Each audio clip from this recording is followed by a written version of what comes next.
Hello everyone, welcome to Aspirants Campus. This is Richa and today we are discuss about concept of GDP and GNP. तो आज का जो हमारा video है वो है concept of GDP पे and GNP पे. तो चलिए स्टार्ट करते हैं. GDP यानी कि ग्रॉस डोमेस्टिक प्रोडक्ट. इसका मतलब क्या है? जो भी हमारी एक कंट्री है, कंट्री की ये क्या है, एक बाउंड्री है.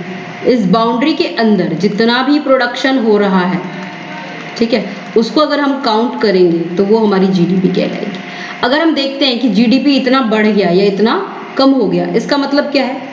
ये एक साल का है जीडीपी. अगर मान लीजिए ये एक साल में जितना प्रोडक्शन हुआ है और ये सेकेंड ईयर में है, तो इस साल के मुकाबले जितना ज़्यादा प्रोडक्शन इंक्रीज हुआ है, जितना परसेंट इंक्रीज हुआ है, इसको हम परसेंट में मेजर करेंगे, जितना परसेंट इंक्रीज हुआ है प्रोडक्शन, उसको हम कहेंगे कि जीडीपी हमारी जो है वो इंक्रीज हो गई. जीडीपी हमारी इंक्रीज हो गई.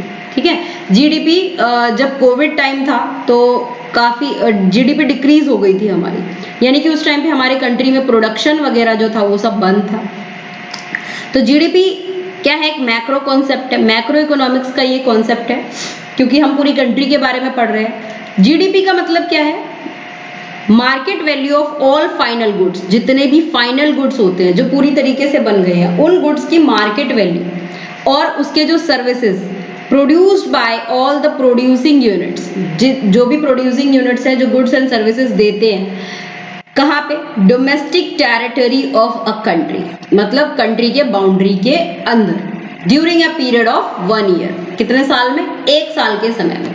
एक साल की अवधि में जितना भी प्रोडक्शन हुआ है कंट्री के बाउंड्री के अंदर, उसको हम जीडीपी कहेंगे, चाहे वो गुड्स का प्रोडक्शन हो, चाहे वो सर्विसेज का प्रोडक्शन हो, गुड्स एंड सर्विसेज का. ठीक है. It is calculated on market price. इसको हम कैसे कैलकुलेट करते हैं? मार्केट प्राइस पे. इसीलिए हम इसको यहाँ पे एमपी हमने लिखा हुआ है. एमपी यानी कि मार्केट प्राइस. ठीक है. यानी कि अगर आप गुड्स एंड सर्विसेज दे रहे हैं तो मार्केट में जो प्राइस अवेलेबल है उसी पे देंगे. चाहे आप गोलगप्पे बेच रहे हो, चाहे आप माचिस की डिब्बी बना के बेच रहे हो, कुछ भी कर रहे हो, तो वो मार्केट प्राइस पे ही करेंगे. तो मार्केट प्राइस पे ही कैलकुलेट किया जाएगा. ठीक है. कि पिछले साल मार्केट प्राइस क्या था, उस पे कितना प्रोडक्शन हुआ और कितने की हमें इनकम हुई. ठीक है. इस साल मार्केट प्राइस क्या है और उस पे कितना प्रोडक्शन हो रहा है, कितने की हमें इनकम हो रही है. तो इसमें डिप्रेशिएशन भी होता है. डिप्रेशिएशन का मतलब क्या होता है? कम होना. नेट इनडायरेक्ट टैक्स होता है, इनडायरेक्ट टैक्स जो हम पे करते हैं.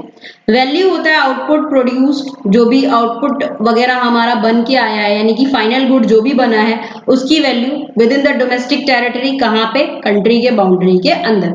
Bye all the producer. जितने भी प्रोड्यूसर्स हमारी कंट्री में है, चाहे वो रेजिडेंट है चाहे वो नॉन रेजिडेंट है, यानी कि बाहर से कोई अगर आके हमारी कंट्री में प्रोडक्शन कर रहा है तो वो भी हमारी जीडीपी में काउंट होगा.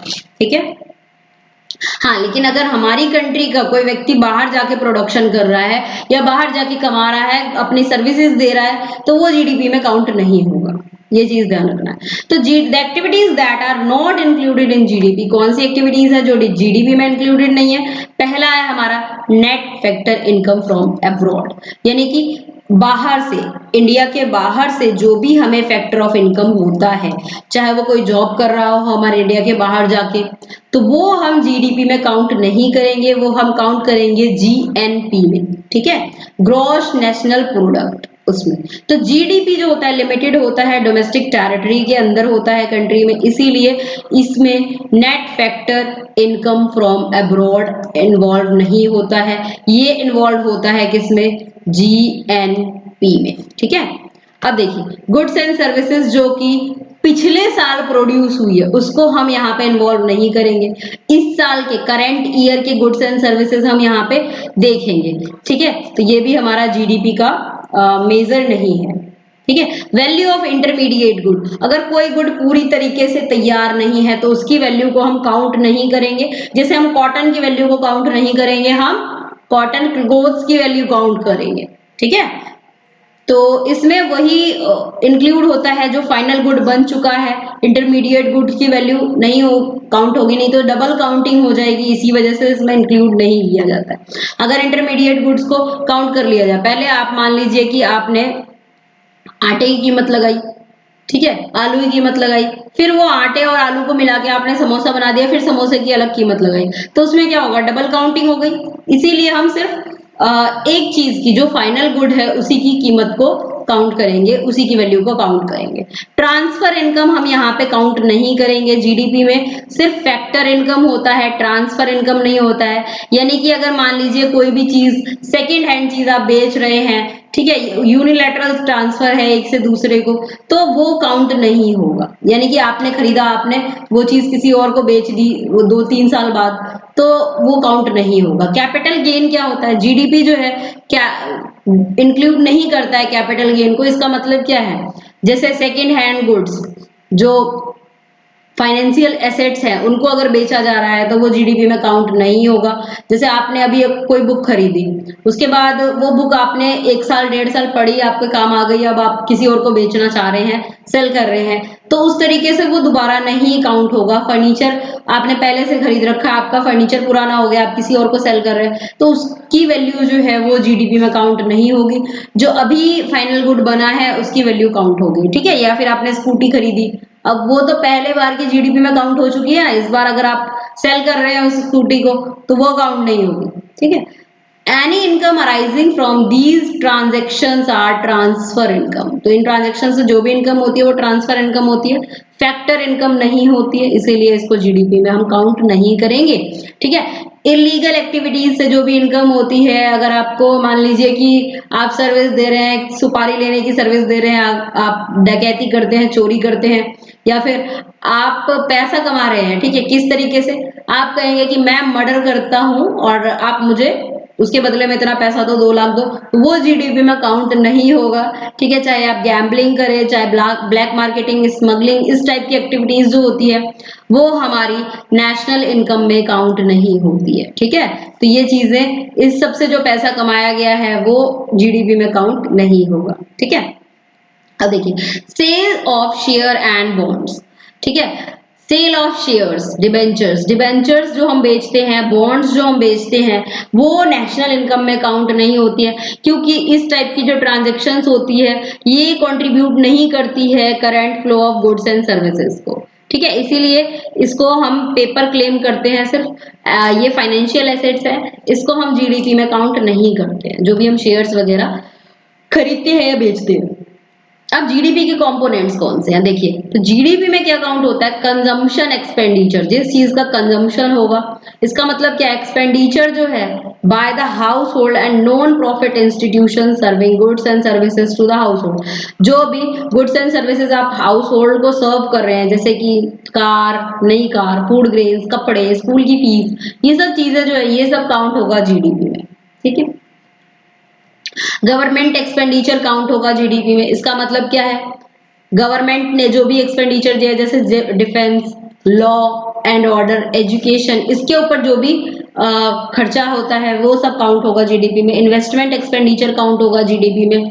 जैसे कि मान लीजिए अगर गवर्नमेंट कहीं पे भी या फिर आप कहीं पे भी इन्वेस्ट करते हैं कुछ पैसों को, फिक्स्ड इन्वेस्टमेंट अगर आप करते हैं किसी भी गुड्स पे, कोई भी, अगर आप प्लॉट खरीद रहे हैं या फिर रोड बनवा रहे हैं, डैम्स बनवा रहे हैं, कुछ भी अगर आप कहीं पे इन्वेस्टमेंट करते हैं, कोई न्यू फैक्ट्री स्टार्ट करते हैं, तो वो जो है वो सब जीडीपी में काउंट हो सकता है। नेट एक्सपोर्ट जो है वो यहाँ पे जीडीपी में आता है। ये एक्सपेंडिचर है जो आउटसाइडर्स के द्वारा किया जाता है, यानी कि बाहर के लोग आके यहाँ पे जो खर्चा करते हैं गुड्स एंड सर्विसेज में, इंडिया में आके, ये कैलकुलेट किया जाता है। एक्सपोर्ट और इंपोर्ट का हम डिफरेंस यहाँ पे कैलकुलेट करते हैं।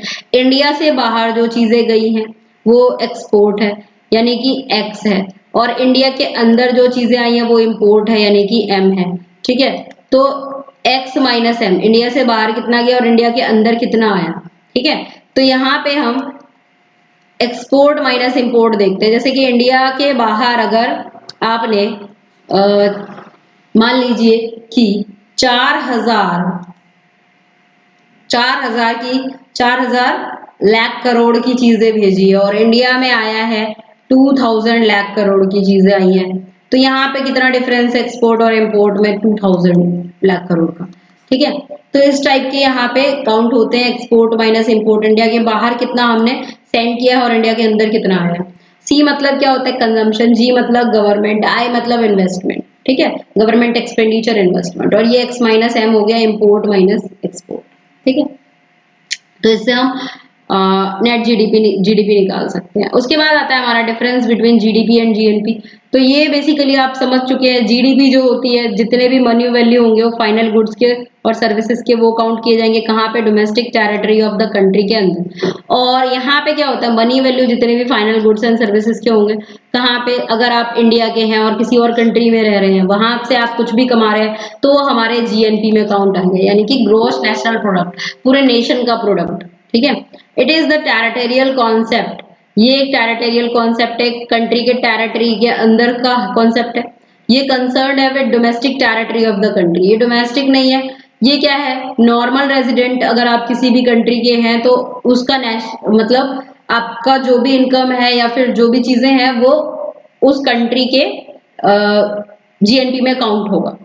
यहाँ पे क्या है, नेट फैक्टर इनकम जो है इंक्लूड नहीं होता बाहर का, अब्रॉड का, और यहाँ पे अब्रॉड का नेट फैक्टर इनकम जो है वो इंक्लूड होता है। तो ये जीडीपी और जीएनपी में डिफरेंस था। जीडीपी का जो भी मेजर्स थे, कॉन्सेप्ट थे, आई होप आपको समझ आ गया होगा। ठीक है, if you like the video then do subscribe the channel for more video updates and do refer to your friends also. Thank you so much.